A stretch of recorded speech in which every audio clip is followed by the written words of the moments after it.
But we're going to play this clip where I'd asked the governor to respond to Senator Brown's press release that said she wasn't going to be attending the what she called the secret meeting because it was illegal. And here's the governor's response. It was not a secret meeting. You know, we sent out the letters. The media knew about it. We invited the media. We're now giving you information that we have discussed there. So I totally disagree with Senator Joanne Brown. I think this is just a way of trying to stir something up that's not there. And I'll tell you, if she was there, she would have appreciated the cooperation and the unification attitude of our public officials. I was just, I mean, it's an awakening for me. You know, this is how we should be working together. So it was not a secret. If it was a secret, I'd hold it down in my inner Alhan Beach. But it's not. It's a public chamber area. You guys were right outside, and so forth. So I don't know why she felt that way, but it. All right. Well, there you go. The governor. It was a public chamber area.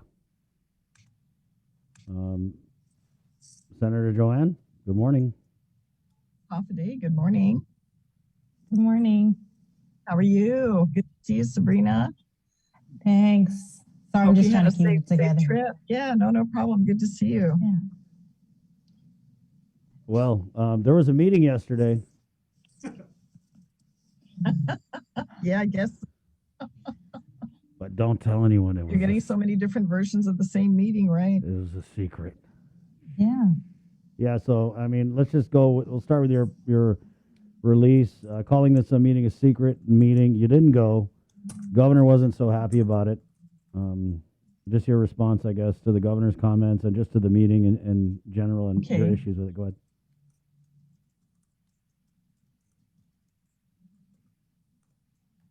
Go ahead, Senator. It sounds like you didn't miss much, according to Tello. Yeah. It doesn't sound. I'm sure she'll touch base with me later today and update me. It doesn't sound like it, but unfortunately. What did you make of the governor's response to you calling it a secret meeting? What can you say? I mean, there's no other way to define it. I don't think it would have been problematic had they just allowed. I mean, of course, you can't have everyone in the public, but if you had media reps, even just to sit and observe, and then, of course, afterwards, I saw that there was interviews. They said it could have simply done that, and it wouldn't have been a problem. It would have been disruptive to the, to the discussion, especially if it doesn't sound like they actually rolled up their sleeves and really got into any real discussion about the details of how to spend the funding, That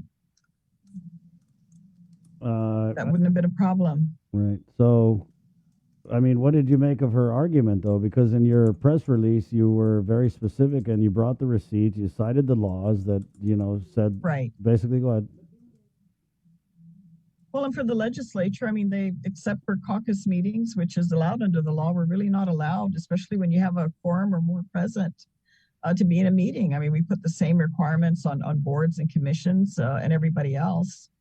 And I don't know. I mean, even in the invitation we originally received on the 3rd of May, it never indicated it was going to be a closed door meeting.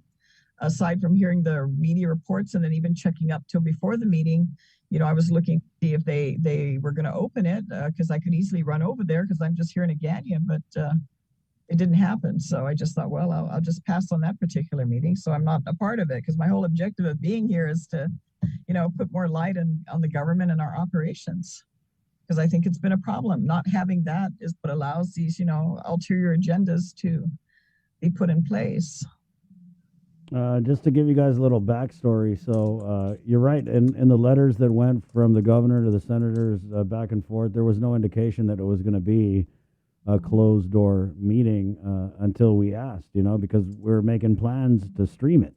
And we were told it was a closed door meeting and that the governor would be made available afterwards to answer questions, which is, what happened. But I just don't, how did 14 of your colleagues not agree with you and show up at this meeting? Well, they may have had good intentions. I think a lot of people have good intentions, but I mean, the law is pretty clear. And I don't see any reason why. I mean, we were very public. I mean, I did sign off on the speaker's letter collectively with the 14 other members of the legislature to support these priorities. I mean, of course, individually, we might have other areas like I'd like to see more in the environmental, but nevertheless, we were able to get a consensus of, the entire legislature to agree on these priorities for spending.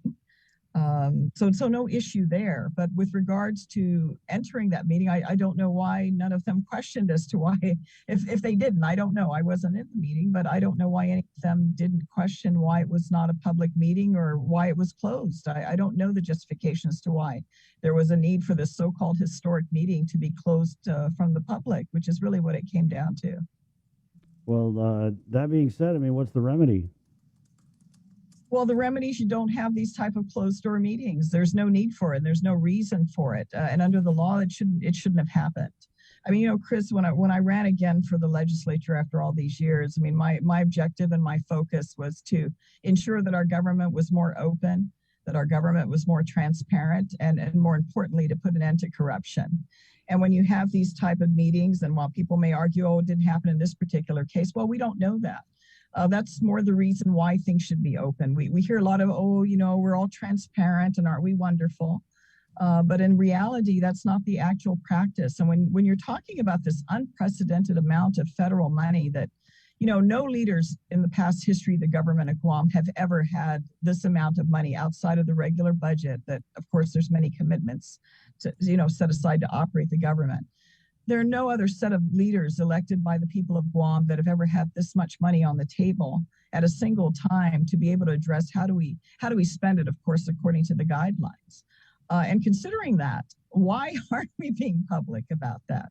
Makes you wonder, where are the side conversations that's already predetermined? Oh, I'm going to fund this, I'm going to pay for this, and I'm not going to pay for that. And you have different colleagues coming out championing their issues and great, hey, the governor's supporting my issue. But, with all of this, we still haven't seen from the administration their plan. I haven't seen anything in black and white that says, hey, these are our priorities that we're outlining for you, as the legislature did with the letter that Speaker Terlahi signed on our behalf, listing out, these are the following key areas of concern that we would like to fund.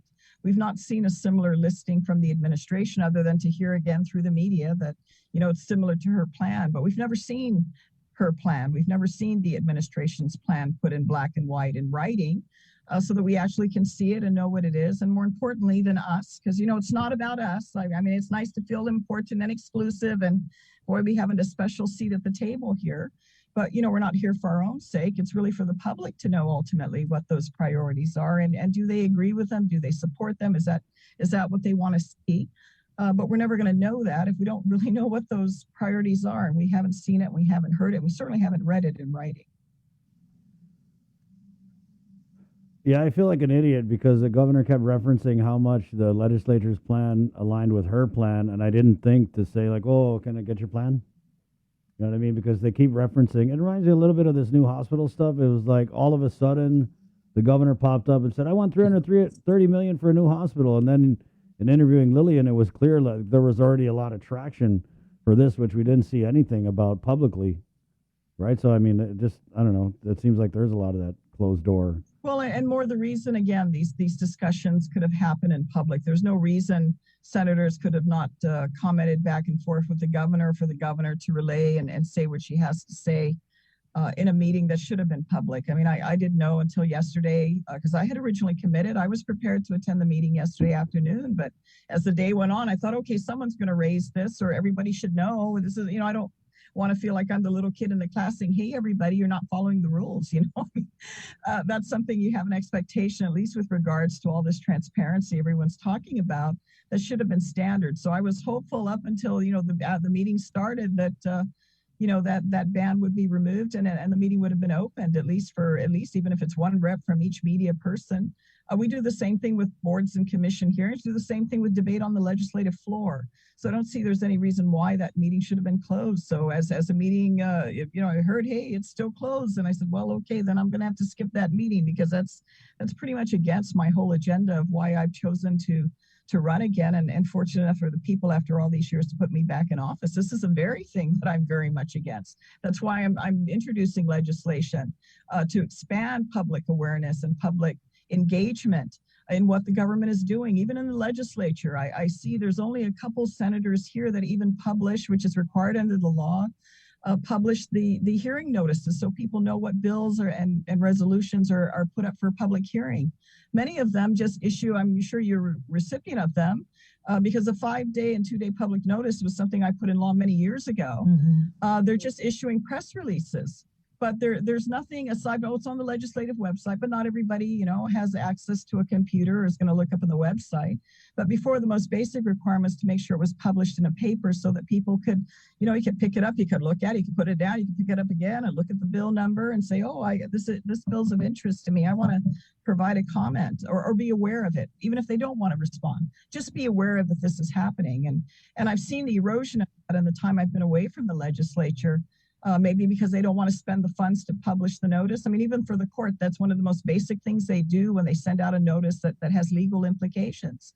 I'm sure they send separate notices and certified letters to respected parties, but they also publish it in the paper so that there's a means of a formal notice to the public. And I'm not seeing that happen consistently now.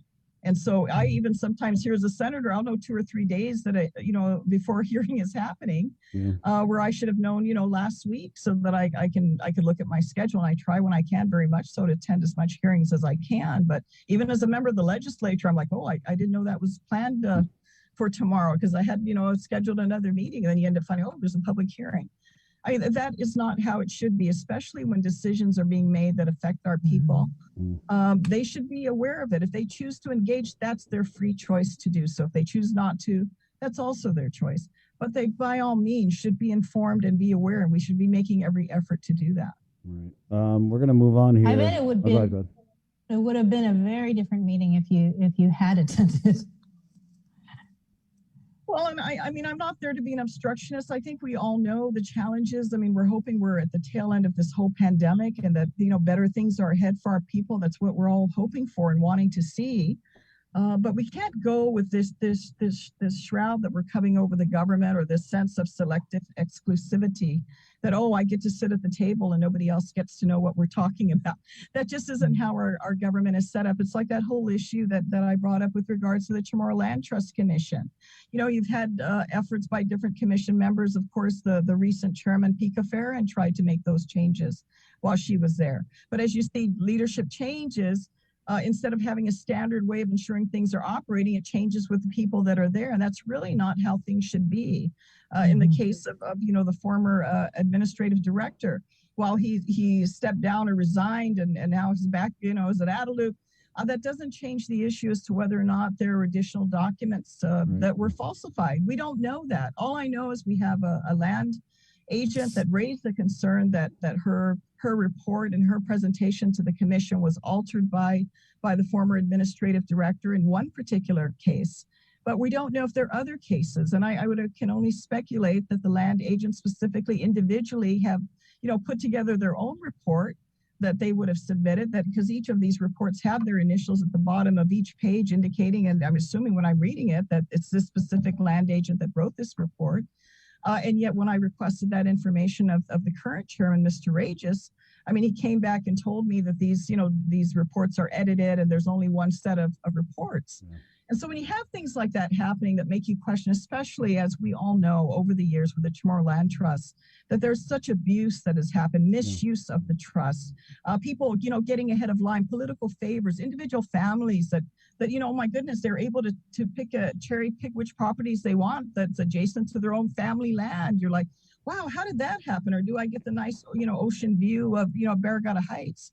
We all are aware of that. And I think we're all, mutually should be disappointed and disgusted with that sort of thing. We want things to be clean and move forward so that the rightful recipients of this property, are properly getting the property, and that we're not seeing this misuse and abuse of public resources that were not intended for that purpose. And so that's the reason, I also asked the speaker to hold an oversight hearing, bring these issues to light.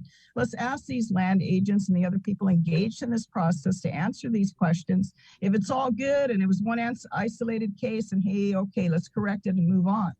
But I don't believe that, and I don't think we're gonna get answers to it until we're in an open public forum asking those questions, and anybody and everybody who wants to see and listen in can do so.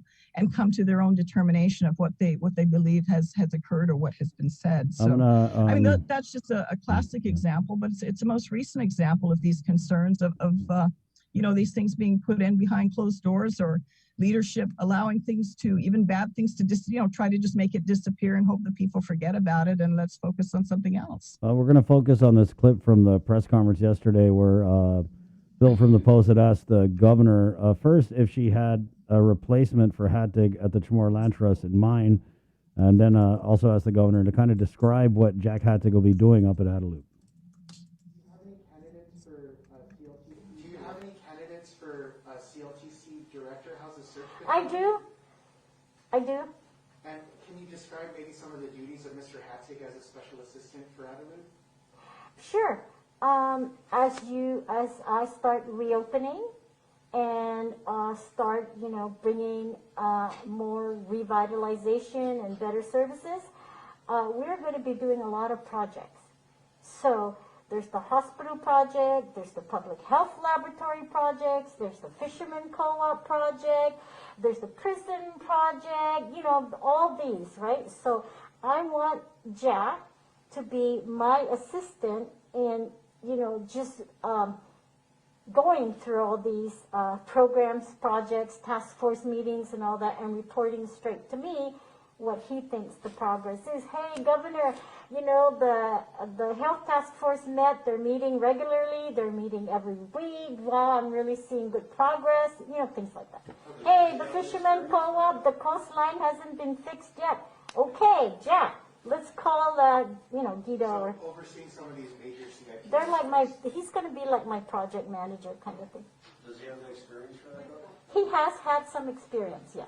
Ag will help him, don't worry. Thank you, Governor. And I have, so I know exactly what to do. It's funny at the time in the context of it, but so I don't get it. Is he like keep track of meetings, or is he a building inspector? And as a high school teacher who had also been in the Guard, I'm not even sure what experience he has in supervising these big, I mean, it's not even the little projects, guys. It's the big projects, the big CIP projects. I think we should all be so lucky to have a $70,000 safety net job. Most people don't even have the $70,000 a year job to begin with. So, I mean, that's up to the governor. At the end of the day, she's got to account for her actions and what she's doing and how that appears. I mean, we're kind of raised with the idea that you learn, and not everybody's perfect. We're all going to make mistakes and you correct them. But when you have some serious mistakes that are made in your official capacity that you're actively involved in and engaged with, you would think that the response would be, we should hold these individuals responsible and remove them. You don't reward them with another job. Yeah. But that's, I guess, how this has been. I mean, the governor's been fairly consistent on her appointees, even if they've made some really grave mistakes, intentionally and otherwise. Yeah. She'll continue to say, I support them, I stand behind them, and they're not at that particular position, they're given something else. Yeah. I don't know. I never felt I'd ever had that comfort. I've only worked for 2 administrations in my life, and I've never felt that either governor with Governor Atta or Governor Calvo, who, while I've known and worked with him for many years, I think if I ever made those type of major mistakes or intentional actions to misuse my position or authority to which they have granted me temporarily to serve them in their administrations, I never thought that I'd have that luxury. I thought I'd be packing my bags. I mean, but fortunately, that's never been my agenda. And fortunately, I've never been terminated from a position because of any type of activity like that. I mean, to be fair, I think in the name of transparency, right, we don't know if there were other instances, even though we've heard that there were. But I think that they should just lift the veil off this whole Chamorro Land Trust thing, whatever was discussed in executive session. I mean, let it out. But we got to run. But have you had any conversation with Speaker Teresa Lahi about whether or not she will hold an oversight hearing with the Chamorro Land Trust? I haven't had a chance to see her in the last couple of days to ask her, but yes, I will follow up, and our paths will cross. And I will ask her that, because I totally agree with you. Let's lift the shroud that we cover the government with, particularly in this case, because I genuinely don't know. Are there any other documents? But I truly believe that there are original staff agent reports on each of these cases that these agents generated And I believe those documents exist. And for the fact of the land trust chairman not to provide that and say, oh, these are edited and then we only have one set, I don't believe that. And I think until we get to the bottom of that in open dialogue and engagement, and also to directly ask these land agents, do their reports exist? If there's nothing at the end of the day, then I think we're happy with that and we can move on. But if there have been other things on the official record that have been altered, that are not really representative of those agents, then we need to know that. And we need to know, are there any other cases where there might have been improper transfer of lands that should not have happened in the first place? Because like in the case that was brought up, you had an individual, the husband, that for whatever reason was not eligible to have acquired land trust property and was trying to transfer that to his spouse. Are there other cases of that? Are there other cover-ups that have happened? Because we've heard also, even with land agents in the past at Moral Land Trust, where they, they make sure their familia gets some of the prime property, the beachfront property. And I know, because I actually, for a period of time when I was up at the University of Guam, we worked in a formal agreement with the university and the Chamorro Land Trust to actually assist them with regards to the agricultural land lease. So I've actually sat down many hours and many days looking through land trusts and addressing compliance on a formal report that was provided to the Land Trust Commission. So, these are the kind of questions that need to be asked. They need answers.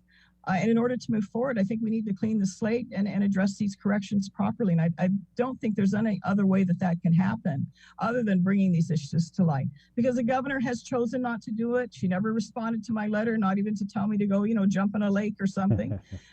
She never responded at all. So if she's not going to respond to do anything to correct these issues or make sure that the issues are corrected and review it and investigate it, then by all means, I think the legislature has the responsibility to the families and recipients and the rightful recipients of the land trust to do so. Thank you, Senator. Thank All you. right, so it's good to talk to you and good to see you, Sabrina. Yep. Welcome home. Glad Thanks. you're safe. Senator All right, Tello take care. saved you some Bye-bye. snacks. Check her out. Okay, thank Okay. you so much. Hey, bye. Bye-bye. All right.